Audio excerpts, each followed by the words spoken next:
Hey guys, welcome back to my channel. In today's video, I'll show you how to fix Steam Error Code 5, the one that usually appears when Steam tries to update or download a game but can't access its files.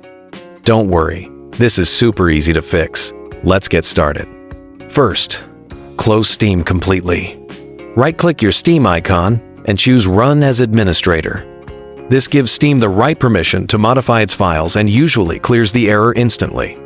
If it still doesn't work, open Steam again and go to Steam in the top left corner.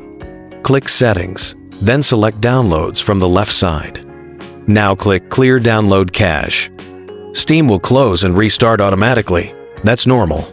Once you log back in, try launching or updating your game again.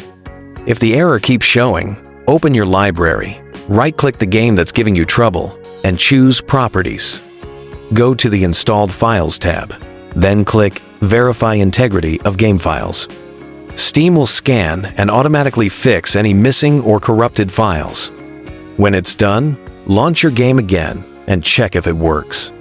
Finally, make sure to restart your computer after doing these steps. A quick reboot helps unlock any files Steam couldn't access before. And that's it!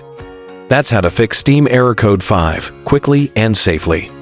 If this video helped you out, don't forget to like, subscribe, and hit that notification bell for more Steam tutorials and gaming fixes. Thanks for watching, and I'll see you in the next one.